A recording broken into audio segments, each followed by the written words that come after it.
त्रेता युग की बात है।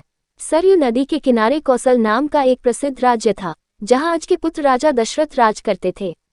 अयोध्या उस राज्य की राजधानी थी। यह नगरी 12 योजन लंबी और 3 योजन चौड़ी थी। नगर के चारों ओर ऊंची चौड़ी दीवारें थीं और उसके बाहर गहरी खाई। दीवार पर सैकड़ों शतघ्नियां तोपें रखी थी। सहस्रों सैनिक और महारथी नगर की रक्षा में तत्पर रहते थे। नगर के बीचों बीच राजमहल था। राजमहल से 8 सड़कें बराबर दूरी पर परकोटे तक जाती थी।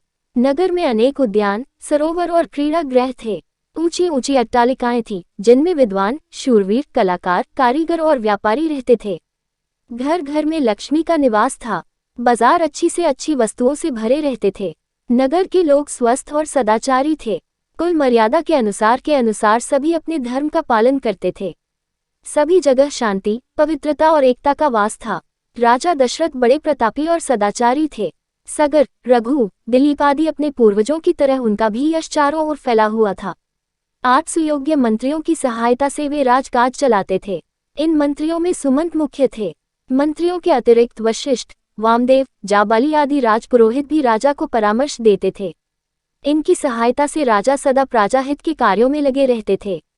राजा दशरथ ने बहुत दिन तक राजसुख का भोग किया। उन्हें धन, मान, यश किसी की कमी न थी, पर उन्हें एक दैत्य था।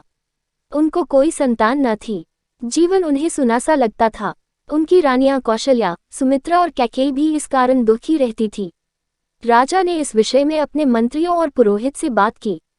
सबकी सलाह से यह निश्चय हुआ कि पुत्रेष्टि यज्ञ किया जाए। सुमंत ने प्रस्ताव किया कि महान तपस्वी ऋष्यशृंग को यज्ञ का आचार्य बनाया जाए। ये राय सबको पसंद आई। यज्ञ की तैयारियां होने लगी। राजा दशरथ स्वयं ऋष्यशृंग को बुलाने गए। सब राजाओं को निमंत्रण दिया गया। मिथिला के राजा भी यज्ञ में सम्मिलित होने के लिए आए। अनेक ऋषि मुनि भी आमंत्रित होकर आए। सरयू नदी के किनारे यज्ञशाला का निर्माण हुआ। ऋष्यशृंग ने शुभ मुहूर्त में यज्ञ प्रारंभ किया। यज्ञ का घोड़ा गया। 1 वर्ष बाद घोड़ा लौटकर आया, तब बड़ी रानी कौशल्या ने उसका तिलक किया। अब वेद मंत्रों की मंगल ध्वनि यज्ञशाला में गूंज उठी। अग्नि में आहुतियां पड़ने लगी। राजा दशरथ ने जब अंतिम आहुति डाली, तो अग्निदेव स्वयं सोने के पात्र में खीर लेकर उनके सामने प्रकट हो गए। ऋष्यशृंग ने अग्निदेव से खीर का पात्र ले लिया और राजा दशरथ को देकर कहा कि यह खीर पुत्रदायक है। अपनी रानियों को इसका सेवन कराए। खीर लेकर राजा ने उसे सर से लगा लिया। उन्होंने खीर का पात्र कौशल्या को देकर कहा कि तुम सब बांट लो। कौशल्या ने आधी खीर अपने लिए रख लिया, शेष सुमित्रा को दे दी। सुमित्रा ने उस आधे भाग का आधा अपने लिए रखकर शेष कैकेयी को दे दिया। कैकेयी ने उसमें से आधी खीर स्वयं ले ली और आधी सुमित्रा को ही लौटा दी। समय आने पर चैत्र मास के शुक्ल पक्ष की नवमी को बड़ी रानी कौशल्या के गर्भ से श्रीराम ने जन्म लिया। इसी तिथि पर हम आज भी रामनवमी का पर्व मनाते हैं।